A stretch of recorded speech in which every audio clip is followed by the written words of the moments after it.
देश के प्रथम चरण की अगर बात करें 116.26 करोड़ की लागत से आज निर्मित टावर्स का लोकार्पण माननीय मुख्यमंत्री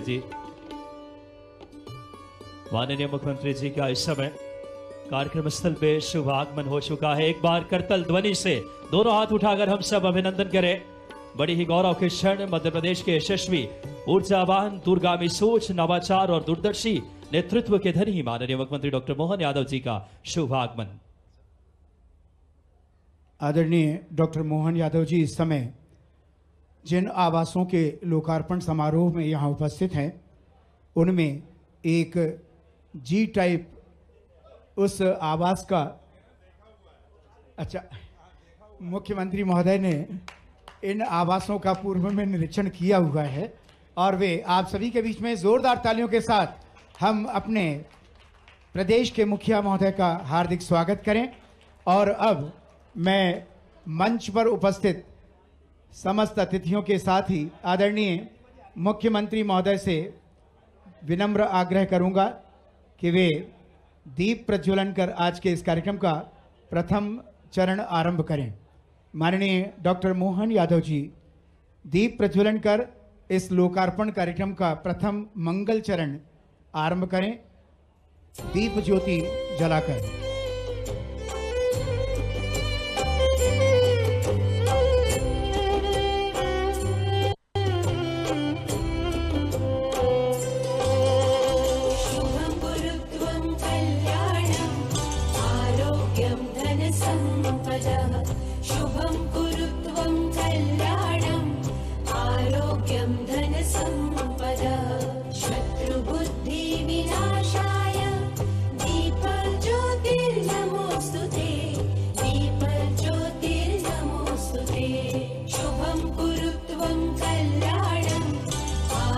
ये मंगल अवसर जब 364 आवास आज मुख्यमंत्री महोदय के करकमलों से यहाँ उन लोगों को सांकेतिक तौर पर प्रदान किए जाएंगे।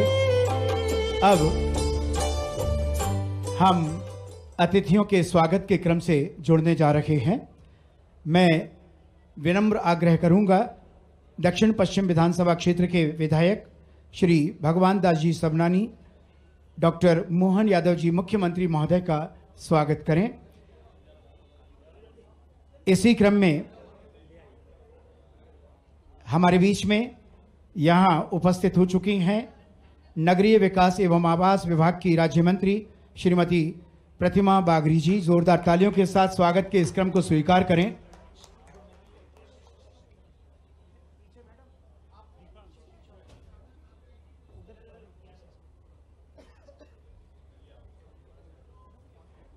स्वागत के इसी क्रम में मैं निवेदन करूंगा श्रीमती मालती राय जी महापौर नगर पालिक निगम माननीय मोहन यादव जी का स्वागत करने हेतु पधारें। श्री किशन सूर्यवंशी जी और अब निवेदन है हमारे बीच उपस्थित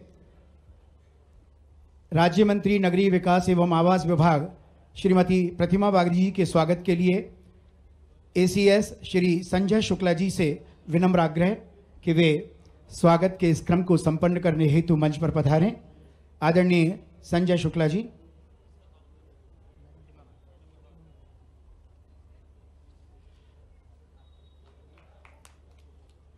स्मार्ट सिटी की सीईओ श्रीमती अंजू अरुण कुमार से विनम्र आग्रह है कि वे रामेश्वर शर्मा जी का हुजूर विधानसभा क्षेत्र के विधायक महोदय का स्वागत करें। आयुक्त नगर निगम श्री हरेंद्र नारायण जी से विनम्र आग्रह है कि वे भारतीय जनता पार्टी के जिलाध्यक्ष रविंद्र यति जी का स्वागत करें। भगवान दास जी सबनानी का स्वागत करने के लिए मैं आग्रह करूंगा। भगवान दास जी सबनानी के स्वागत के लिए निवेदन है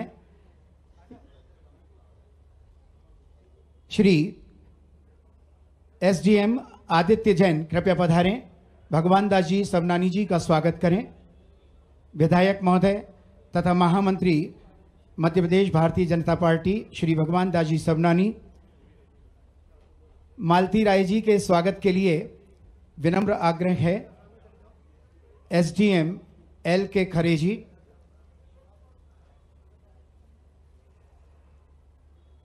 एसडीएम एल के खरे जी मालती राय जी का स्वागत करने हेतु पधारें।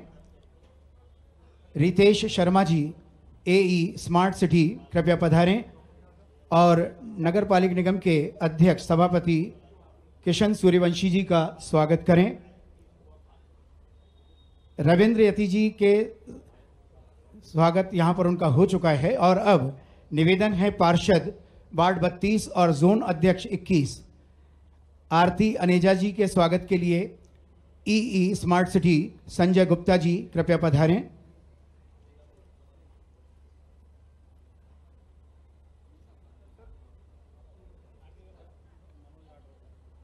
हमारे बीच में उपस्थित समस्त एमआईसी मेंबर्स के स्वागत के लिए मैं अधिकारियों से आग्रह करूंगा कि वे उनका स्वागत करें। हमारे बीच में उपस्थित हैं जगदीश यादव जी, आरके सिंह जी बघेल, मनोज राठौर जी और उसके साथ ही ब्रिजला सचान जी, गिरजा खटीक जी, ये हमारे पार्षद।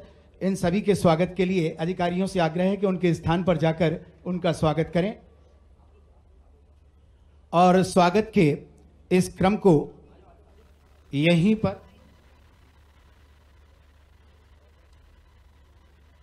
जिलाध्यक्ष महोदय रविंद्र यति जी मुख्यमंत्री महोदय के स्वागत के लिए निवेदन स्वीकार करें।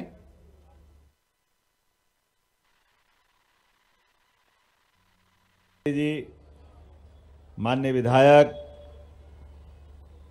पूर्व प्रोटेम स्पीकर रामेश्वर शर्मा जी और अभी अभी जिनने विस्तार से अपनी बात रखी हमारे महामंत्री और विधायक श्रीमान भगवान दास सबनानी जी।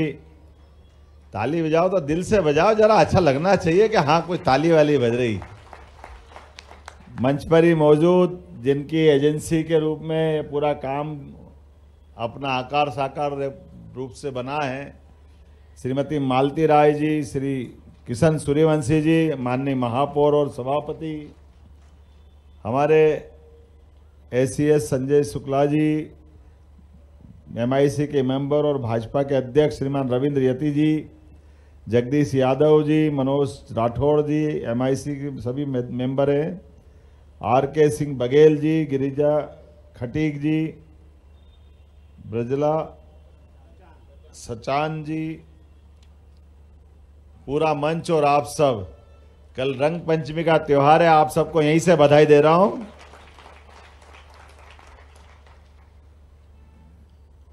दुनिया में वैसे तो मृत्यु लोक के अंदर हम सब एक ऐसे देश में निवास करते हैं जिन देश के बारे में लोग याद करके हजारों साल से एक विशेष आकर्षण से, जैसे जलता कोई बिजली का हमारा ये यंत्र, बल्ब, ट्यूबलाइट, हेलोजन अपने आप सारे प्राणियों को आकर्षित करता है। सूर्य अपनी ऊर्जा देता है। इसलिए सनातन संस्कृति के माध्यम से हजारों लाखों करोड़ों सालों से दुनिया के लोगों का भारत में आकर्षण है और हमारे लिए ऋषि मुनियों ने जीवन के जीने के लिए भी इतने प्रकार के आनंद के साथ हम पे अपनी कृपा की है कि हमारे एक एक त्योहार और हमारे जीने की पद्धति दोनों का तालमेल इतना अद्भुत बनाया कि हर एक त्योहार को ऋतुओं के साथ जोड़ा है। जब फागुन आता है तो वसंत का चटक रंग और आनंद, जीवन में उल्लास आ जाता है। प्रकृति जिसमें सराबार हो जाती है, ऐसे उल्लास आनंद के त्योहार में, रंगों के त्योहार के साथ हमारे सारे कष्ट पुराने मिटे और जीवन का उत्साह उमंग से आगे बढ़ने का संकल्प धारण करते हैं। तो हमारे लिए वैसे तो सफेद रंग में इंद्रधनुषी रंग सारे समाये हुए हैं, लेकिन उसके साथ जीवन का उत्साह भी बना हुआ है। मैं यशस्वी प्रधानमंत्री का अभिनंदन करना चाहूंगा। जोरदार अभिनंदन श्रीमान नरेंद्र मोदी जी का करें,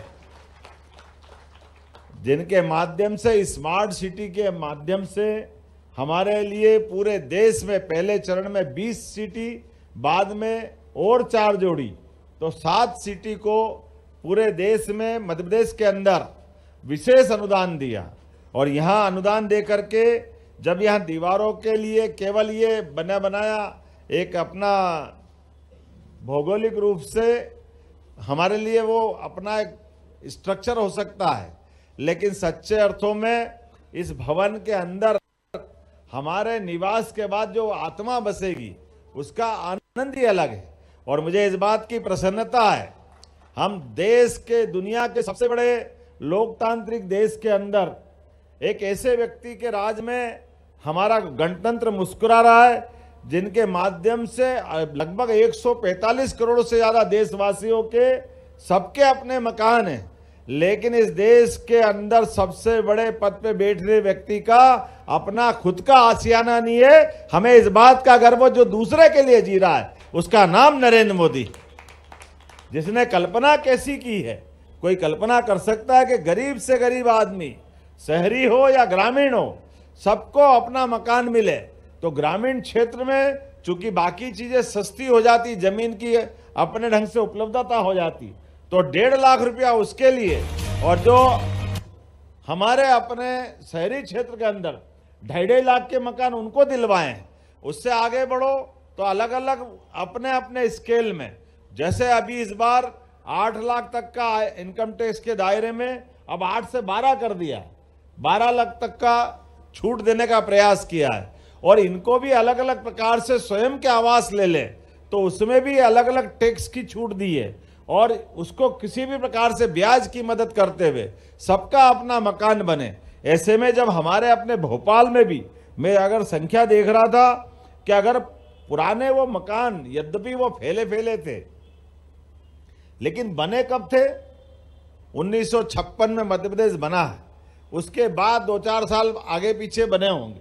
मकान कब तक चलते पता नहीं, लेकिन 1800 मकान हटा करके लगभग 3315 मकान मिलेंगे। जोरदार अभिनंदन करें, ये बड़ा संकल्प पूरा हो रहा है। ऐसे में जब आज यहां हम कुछ मकानों को देने के लिए नैमित्तिक रूप से 5 लोग यहाँ आए हैं, लेकिन बताएगा जी टाइप के 364 आवासों का लोकार्पण हो रहा है। जोरदार अभिनंदन सबके लिए, जिनको मिला उनका आनंद है, उनको बधाई।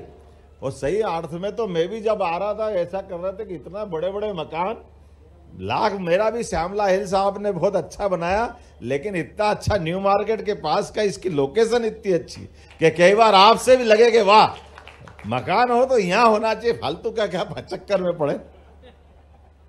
लेकिन ये हमारे लिए आज इतनी बड़ी बड़ी, और आज के समय में तो जितना ऊपर अच्छा मकान उसको शुद्ध ऑक्सीजन मिलती है, पता नहीं कितने प्रकार की भावना है। लेकिन नगर निगम वालों से बोलना चाहूंगा, आज तो आपने 364 दिलवाए, तीसरा चरण भी 3-4 महीने में पूरा कर देना भाई, जल्दी लोकार्पण करने हम आएंगे ताकि बाकी लोगों को भी दिलवाएं, जितने बच्चे उनको भी दिलवाएं। आज इसके लिए भी 116 करोड़ 26 लाख की लागत से स्मार्ट सिटी के माध्यम से ये भवन बनाए गए। मैं अपनी ओर से बधाई देना चाहूंगा। मुझे बताया गया कि अब जो बनेंगे थोड़े एफ टाइप के 336 मकान है ना, तो उनको भी ठीक ठाक बना। संजय जी जल्दी से जल्दी दिलवा दोगे ना, पक्का? अब जो बोलो जरा सही बोलना, ध्यान रखना, अगली बार पकड़ लूंगा मैं। अभी तो हमारे भोपाल को लेकर के, प्रदेश को लेकर के हमारी सरकार लगातार बहुत सारे प्रकार के प्रयास कर रही है। अभी अपने यहाँ ध्यान में आया कि ग्लोबल इन्वेस्टर समिट भोपाल में करने के पहले बहुत सारे अधिकारी घबरा रहे थे, भोपाल में कैसे होगी, कभी हुई नहीं, यहाँ व्यवस्था नहीं है। और देखो परमात्मा की लीला, जब हमने कहा जो भी होगा होगा भोपाल में ही। अरे 1956 में भोपाल राजधानी बना, हम अगर अपनी ग्लोबल इन्वेस्टर समिट नहीं करेंगे तो कहाँ करेंगे? आज के जमाने में तो बहुत सारे प्रकार से प्रबंध हो सकते हैं। तो हमने कहा जो भी होगा यही होगा, जैसे रुकवाना पड़े रुकवाएंगे, भले टेंट सिटी बनाना पड़े तो बनाएंगे, लेकिन करवाएंगे भोपाल में। ये निर्णय भोपाल का हुआ। और हमारा भाग्य देखो, वो आपने उद्योगपति तो ठहराने की बात अपनी जगह है ही, प्रधानमंत्री खुद अपनी रात गुजारने के लिए भोपाल में आ गए। ये है वर्तमान के दौर का हमारा अपना भोपाल का प्रेम। ये भोपाल की जो आत्मीयता है वाकई अद्भुत है। मैं आज के इस अवसर पर यहाँ जब बात कर रहा हूँ तो कई प्रकार से और भी बहुत सारी बातों करने का समय है, लेकिन अभी हमने अपना थोड़े दिन पहले बजट आपके सबके सामने आया। अभी तक का सबसे बड़ा बजट, सभी प्रकार के विकास के कामों को जोड़ करके, लेकिन उसमें खास बात इंदौर और भोपाल के लिए भी है। भोपाल में आने वाले समय में, जैसे भगवान दास सबनानी जी ने बताया, मेट्रोपॉलिटन शहर के नाते से हमारा सीहोर, रायसेन, विदिशा, नर्मदापुरम, खुद भोपाल, 5 जिलों को मिलाकर के ये मेट्रोपॉलिटन की कल्पना की गई है।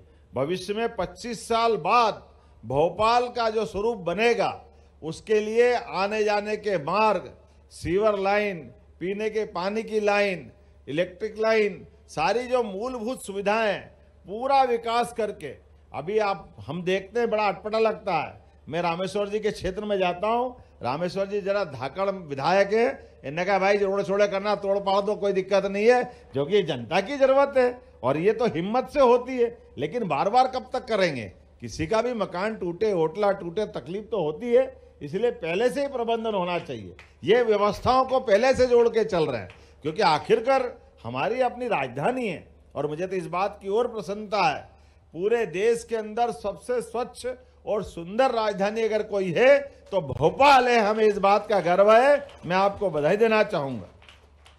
आज जब यहां मैं बात कर रहा हूं तो अधिकारी कर्मचारियों को लेकर भी हमारी सरकार ने जो निर्णय किए, मैं बताना चाहूंगा कि हमारी सरकार ने लगभग 1.25 साल में बहुत सारे प्रकार से काम किए, बहुत सारे मोर्चों पे काम किए, लेकिन इनके साथ साथ कई वर्गों का भी, बहुत पुराने मामलों को भी निपटाने का प्रयास किया है।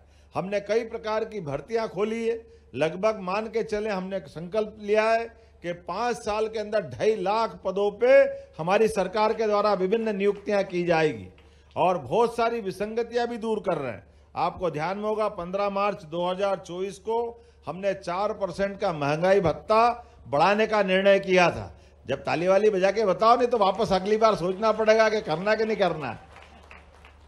ये आप ही के द्वारा निर्णय किए गए, बहुत लंबे समय तक पेंडिंग थे।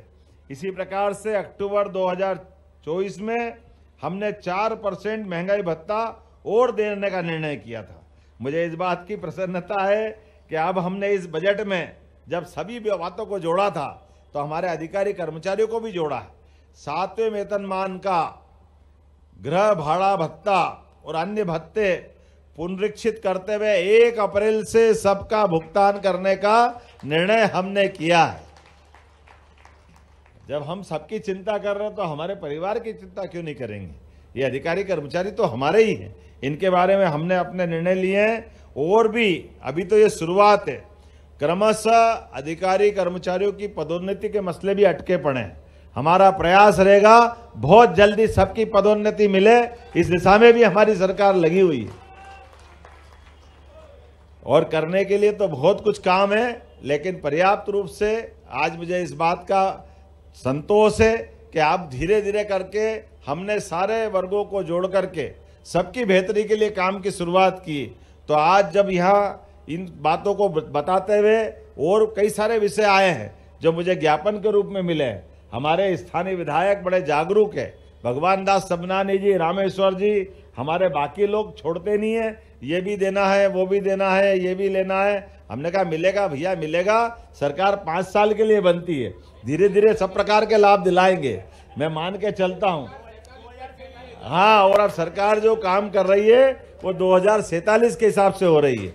मुझे केवल एक आंकड़ा देके अपनी बात खत्म करूंगा कि जब 2002-03 तक हमारे यहाँ प्रति व्यक्ति आय मध्य प्रदेश में केवल 11,000 रुपया प्रति वर्ष थी, उसको बढ़ा करके अभी इस साल के बजट पे नीति आयोग ने रिपोर्ट दी है, इसके बलबूते पर मध्य प्रदेश में प्रति व्यक्ति आय 1,52,680 रुपया, ये अभी वर्तमान का आंकड़ा। और आगे चल करके जैसे हमने कहा कि हमारी सरकार का बजट अभी 4,21,000 पे है, ये पूरे 5 साल बाद 7 लाख करोड़ से आगे बढ़ाने वाले हैं। और 2047 का टारगेट भी लिया। गरीब, महिला, युवा, किसान सभी वर्गों की बेहतरी करते हुए आने वाले समय में ये बजट 25 साल में 250 लाख करोड़ का होगा, 250 लाख करोड़ का। और प्रति व्यक्ति आय 22.5 लाख प्रति व्यक्ति करने वाले हैं। जो 1,52,000 है इसको बढ़ा करके 22.5 लाख पे पहुंचाने वाले हैं। उम्मीद कर रहे हैं आने वाले समय में विकास के इसी प्रकार के नए नए कीर्तिमान बनते रहेंगे। लेकिन आज तो पुनः मैं आप सबको बधाई देना चाहता हूं। होली के इस अवसर पर आप सबने गृह प्रवेश, खास करके बसंत ऋतु में प्रवेश किया है। परमात्मा करे आपकी सारी मनोकामना पूर्ण हो। और सच्चे अर्थों में हमारे यहाँ तो 30 मार्च से गुड़ी पड़वा आने वाली, हमारा नया साल भी विक्रम संवत से प्रारंभ होता है। तो ये नए साल के अवसर पर नया मकान की शुभकामना और भविष्य में मिलने वालों को भी जल्दी से जल्दी मकान दिलाएं, यही कामना करते हुए पुनः आपको बधाई देता हूं। बहुत बहुत धन्यवाद। धन्यवाद आदरणीय मुख्यमंत्री महोदय। और अब मैं निवेदन करूंगा श्री संजय शुक्ला जी, आदरणीय संजय शुक्ला जी। एक जानकारी और बता दूं, मुझे बताया गया यहाँ से सर्वानुमति रूप से कि ये हमारा नगर तो टीटी नगर कहलाता है, लेकिन ये परिसर का नाम डालना चाहिए।